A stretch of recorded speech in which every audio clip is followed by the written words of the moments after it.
One of the things I think a lot of people need to understand is we aren't a museum piece. The Inupiaq people are a living people and a living culture. Even though we're in northern Alaska, which covers this vast area from Nome all the way over the Canadian border, is that there is this extreme value of interconnectedness and interdependence. It's a hunting society, a gathering society from thousands of years. This is what creates our culture. That special relationship between humans and the natural world and the animals.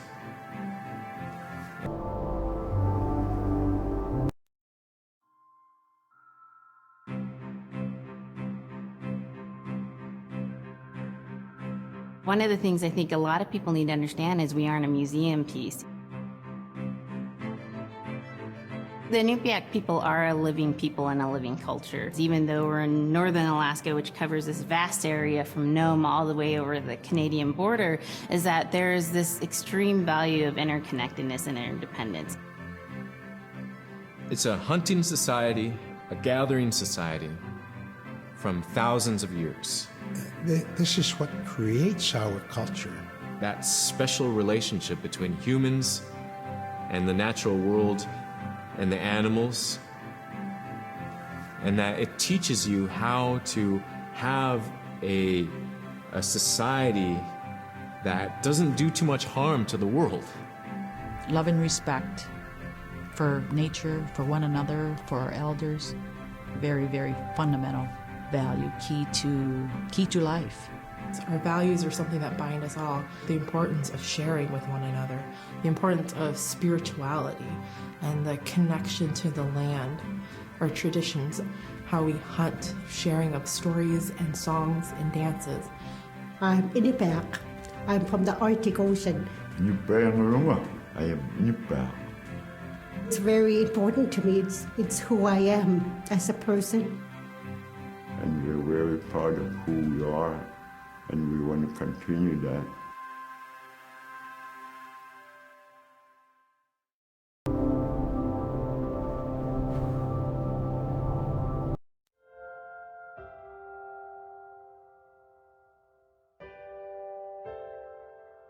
It'd be busy, busy, busy all through the day.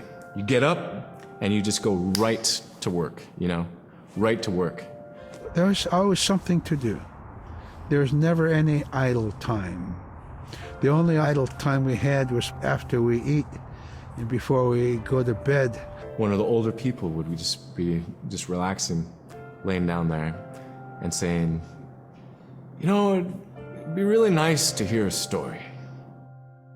And then just organically, someone would just start telling a story.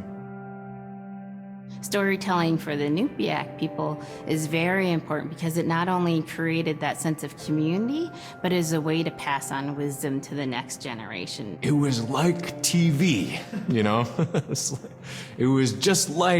it was as good as any movie you've ever seen. And the storyteller told it so clearly that it was just as powerful as any of the greatest movie blockbusters you've ever seen. There was a reason behind the stories that we were told because they held traditional knowledge. They held things that we might need to know in life, whether it was about how to find food or how to survive, or it was about well-being and the importance of connecting with people and being a good member of the community. We all do stories. We all live in stories. We all tell stories to our friends. And they need to be told. They need to be heard.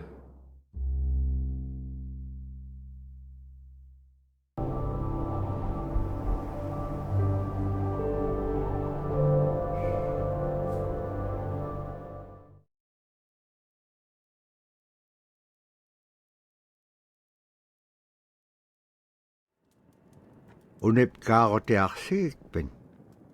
Taalaqanirakan nasuk unip kaaktuaq qaawirakama. Niveaqsiaqarualuguuq iñuuniaqaniqsuq angayuqaagamani.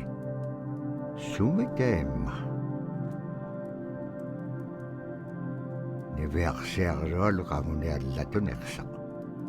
Asi surakallablune, supayanik.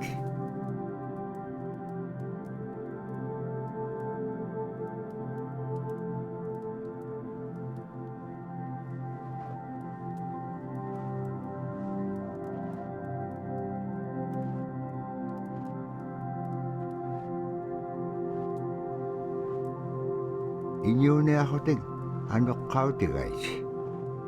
Ano hulinga ilyaksok. Ano hulinga ilyak pasyone. Kisima panirnia ilyaksibut. Nibiak siyakaruluk kisima isummekpok. Tapurasi kangitsakwak summan. Ano hulisuruko magan. Summan ano hulinga ilyak magan. Tapurasi kangitsakwak summan ano hulisuruko magan.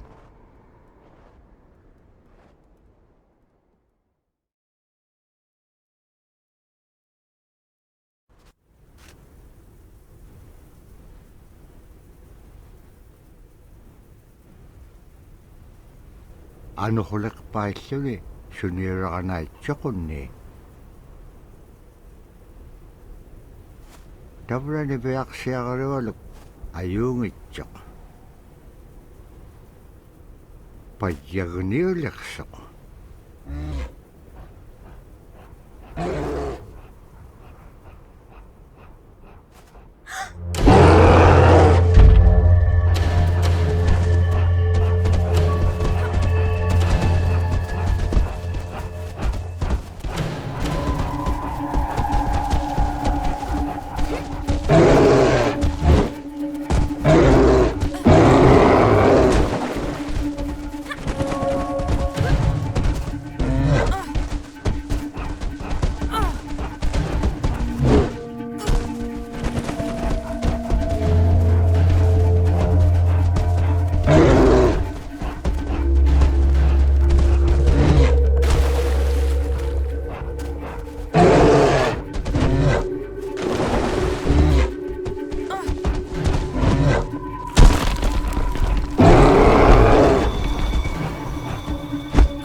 Tukutawayaktok kisimriome.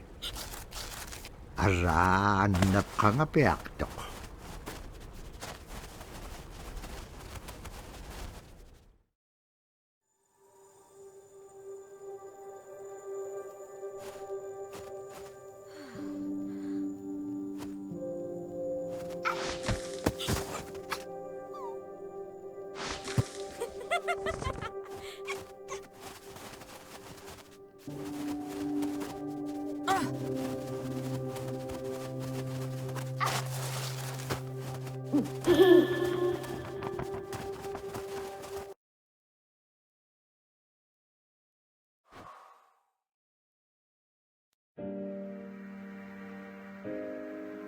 So scrimshaw is this really beautiful method of art that's done either on baleen or ivory, and traditionally it was used to tell stories.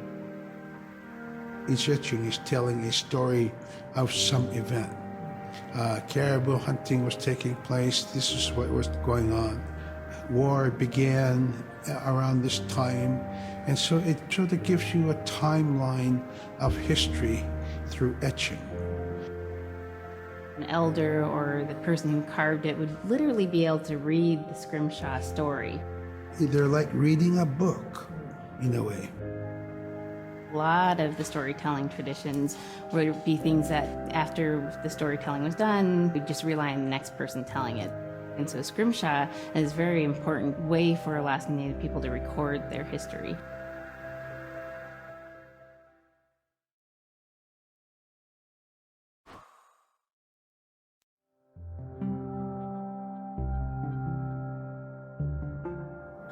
When I was growing up, my grandpa had a pet white fox. If you're a good friend with a fox, when there's danger abound, they try to keep you from getting into trouble. They pull tricks here and there, and foxes are like spoiled little kids in a way. When you let her out, she'd go prancing out in the snow, jumping in the air. I know she was happy then. Come running at me and jump on my chest, knock me backwards, lick my face, and I try not to let her. So that was my memory of my grandpa's pet fox.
Niveaksiagarualuk kangersingarok supayat ikayok taqaqanevlugich.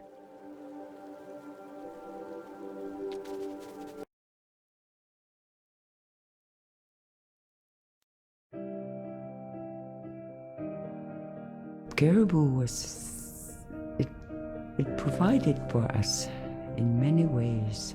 Our clothing in those days was made of all caribou skin. I grew up wearing caribou pants, mittens, caribou skin mattress, blankets. Some people had boots that were made with wolf leggings, sealskin sole bottoms. Baleen was shaved to make insoles. They kept us quite dry and warm as well. But the caribou skin clothing was the best. We would get as many yearlings as we could for our outer clothing. And for a heavy winter, we would get caribou in February or March because the hair was the longest and the skin was the thickest, and we would use those for our winter gear. With that stuff on, you could sleep outside in 50 below and it wouldn't bother you a bit.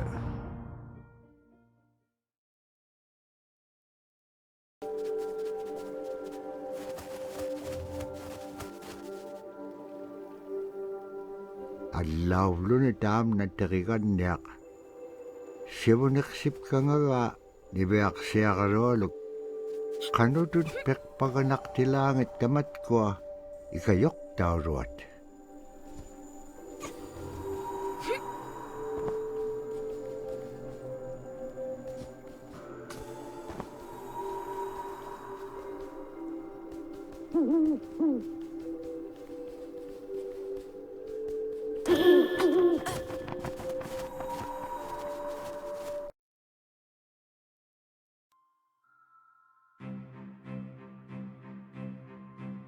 Sila is the weather. It also means the atmosphere. Here's the nuna, or the land. And it's anything from the land into the moon, the sun, the stars. That's Sila. It's a very spiritual, and we have a relationship with Sila. Sila has a soul in the same way we do as people, in the same way animals do. I think spirit helpers in and of themselves are really about how we're connected with things. And so it may be that there's a spirit helper that shows themselves as a bird to show you the way home, or it may be a spirit helper that actually decides to show themselves with the face and body of a man instead of their animal form. And so I think one of the things that's hard to understand is that it's not one way of seeing things, it's one way of knowing you're connected to everything. We've always had that spirituality of everything around us. It's the interaction you have with the air you breathe, the ocean that you gather resources from, the rivers from which you gather fish, the tundra from which you pick berries, the animals that give themselves. It's all of that.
Niviaqsiaqalualugu teriganniaqalu ikayuutipiaqtuk.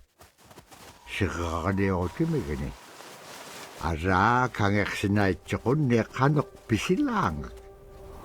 Aglaan tavra atautsikun aingaruk.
In the winter, when we were traveling, we didn't build sod houses, we built snow houses. In Canada, they call them igloo, but here in Alaska, we call them apuyak. We'd do a day of travel, and then we'd make a apuyak. The next day, my father would set traps, spend the day there, rest the dogs, give them something to eat, and then the following day, we continued to the next place. We'd go to my dad's sister, who had a house at Dubarg. They had a small sod house over there. We didn't have to do anything. We just visit with them, and my dad and my sister were glad to see each other, and they'd talk away while us kids played outside or go to sleep. By the time we get back to our home, my father would leave us with our aunt or with my grandmother, and then he'd start on his trips and go check his trap line. We were not into 8 to 5 kind of time, you know. We're in a totally different kind. We're in ecological time.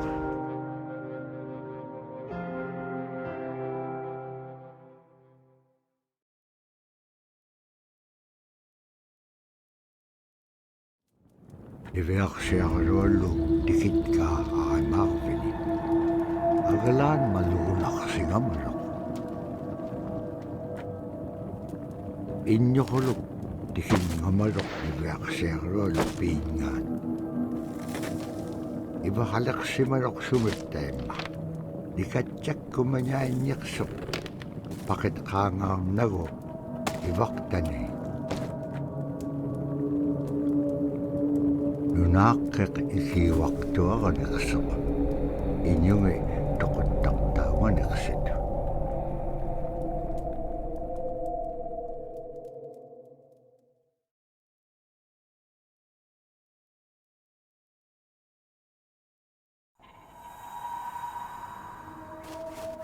Iveaqsiaruluulu upperingitkaa tautuktani.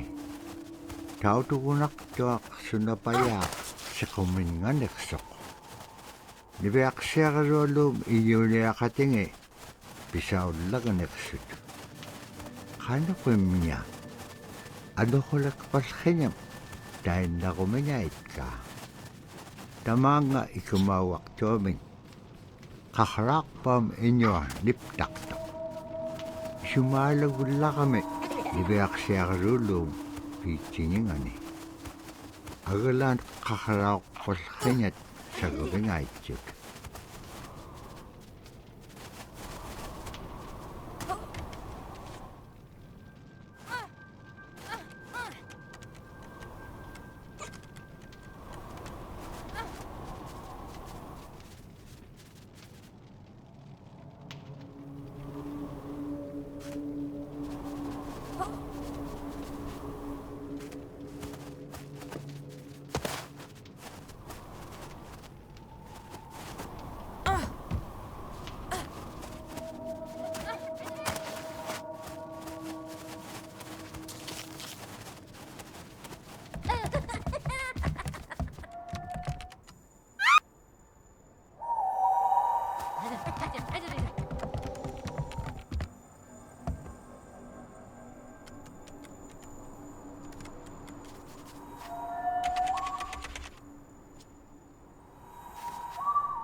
Qaikuin tutiing uqallaktoq iñugungaruaq uppik.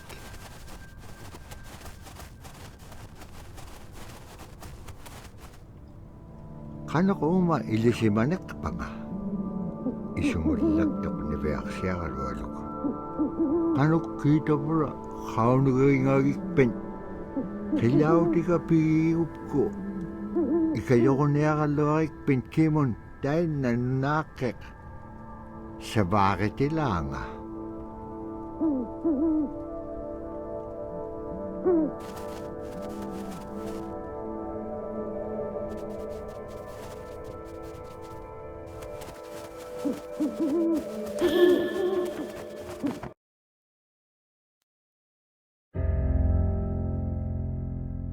Drum is something that's common to all cultures in Alaska. All cultures have a drum that may have some stylistic differences or differences in the materials that it's made, but it's still in recognition of life and vitality. And the drum mirrors the heartbeat. And when you continue drumming soon, it will be in line with your heartbeat, because that's what it's supposed to be, the heartbeat of the community, and it symbolizes vitality. And it's the most tremendous feeling to be in a room and to have one long row of all the drummers and to have that feeling of unity, everyone beating in harmony, the drum beat in unison. It's the most beautiful feeling. And to know that you're connected, you're on the land that you are connected to. And even if you grew up outside the community, that which is in you comes from this area. And it's the greatest feeling.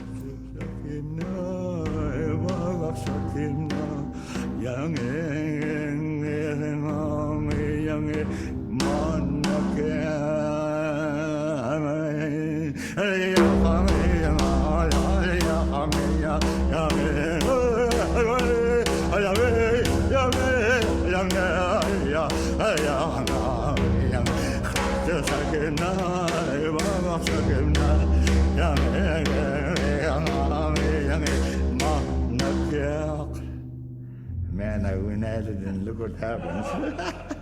Oh.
They're just like other people. They just happen to be very small and extremely strong. These are stories that are common throughout Alaska. It's normally that people are size from your elbow to the tips of your fingers, and they possess superhuman strength. So they may be tiny, but they can carry a whole caribou. And if you go up north and you talk to a number of the people in the community, they'll talk about having seen the little people. There's a place at home that we know, but we don't profess it to anybody. But it's not like the boogeyman. They can be mischievous, they can be ornery, or they can be helpers. And every now and then, we might have the opportunity to see them, especially if they want us to see them. The fact that it's across Alaska really tells you something about our history and how we interacted with nature around us.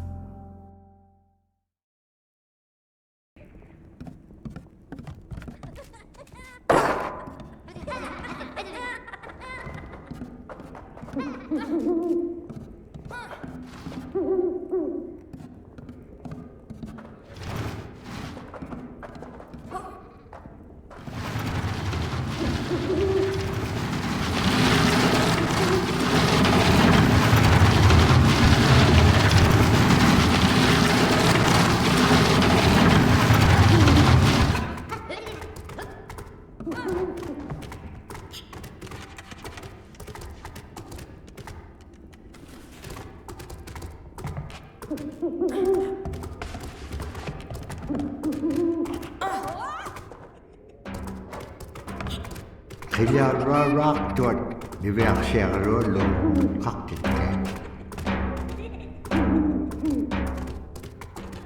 Asi ane pikitin suna ituk to siguro magan.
Ibeak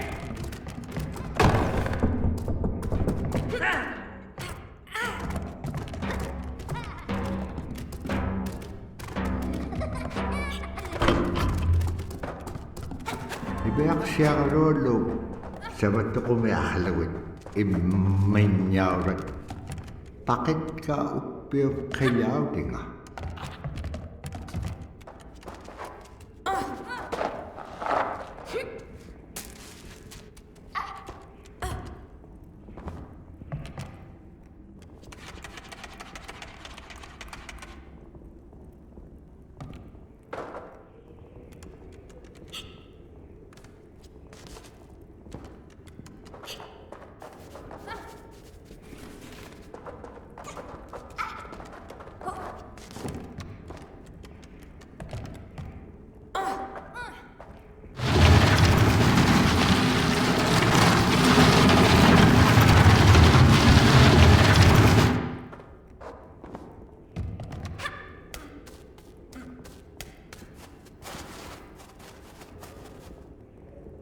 Ibeak siya karolo kutingarok kilaw delegajo ni.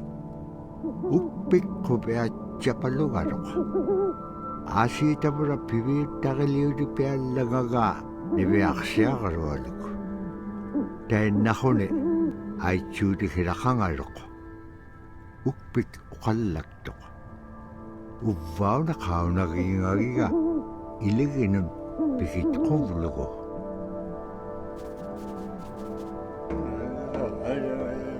The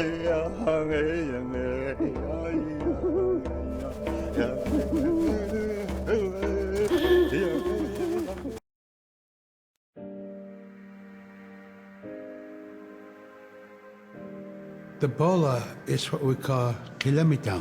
And the kilamitang is made out of braided sinew tied on to some heavy bone which you could twirl. In my case, we're catching ducks. When we're out whaling, sometimes the ducks start flying. And they're good for duck hunting. You know, if you're a whaling crew, you can't make too much noise. So you can't use a shotgun for getting some duck soup handy, you know. So bola was a really handy weapon to use for catching ducks. You know, the ducks fly in, you throw it up and dangles up the bird, and down they go.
Tabra na igilehotik. Libeaksiarwalum atoka upium achuta.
Sila tanig nunakingata inyukulok kasuwag.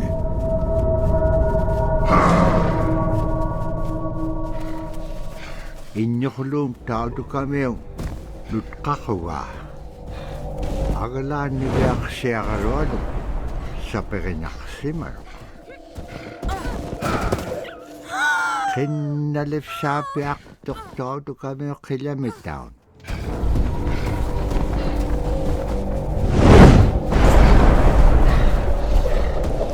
Kinalip sabi aktok tawdo kami yung kilometer. Tapos iwaktani tawdo kami.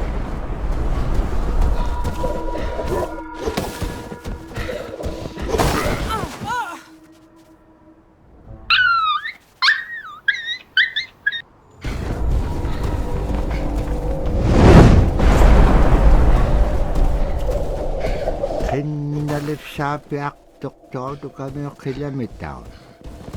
Tapos iwaktani tawdo kami.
Annap khaslik kalwaktuk agalan igilaw ningap si kakanaksisinyak.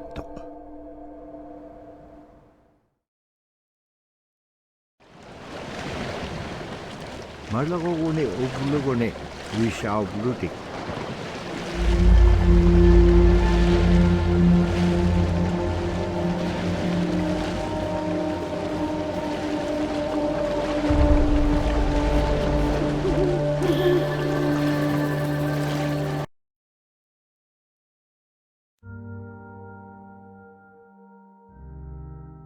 The scaredest I've ever been, I was 12 years old. We floated out on a piece of ice while we were duck hunting. It was a bluebird day, just clear blue skies. And there was 3 of us, myself, my brother, and my dad. Next thing you know, we see this dark shadow on the ice. We look and it goes behind us. So we all jumped up, startled, and my dad, he started running. We got back to the ridge there. The ice had fractured, cracked, and broke off, and we were floating away. We were drifting. It was close enough to where my dad would have made it. He stopped and he thought about throwing us across, and if one of us was on the other side, we would be split up. So he stopped, and he just so happened to have a cell phone on him. 911 didn't pick up. That's the worst feeling in the world right there. 911 did not pick up. So he left a message because they record their calls. Once he had relayed that information, his cell phone died. That was the scariest moment I've ever had in my life. We were floating away and I thought we were left for dead. He kept calm during this situation. He's bringing out everything positive in this case. You know, I'm crying, my brother's freaking out. It went from clear blue to dense fog. Within a couple hours, we heard the chopper flying around, so they must have gotten our message. We thought we were saved, and then the chopper sound went away. So we lit some of the sled on fire. It's plastic. We thought black smoke in the fog would create some kind of marker. Chopper pilot had mentioned when we got rescued, you could see a glow in the fog. And he slowed down there, and sure enough, as soon as he slowed down, we got within visual. That was definitely the scariest moment of my life, was floating away and not knowing what the outcome was going to be.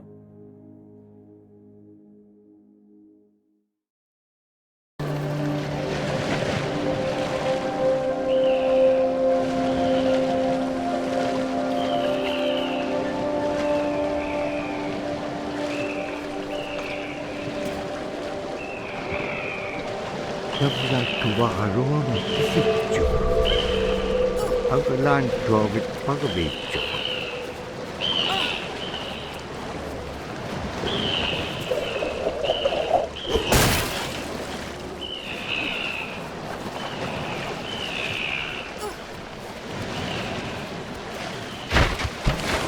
Siko nalunak ito hanok igilikin niya kilala.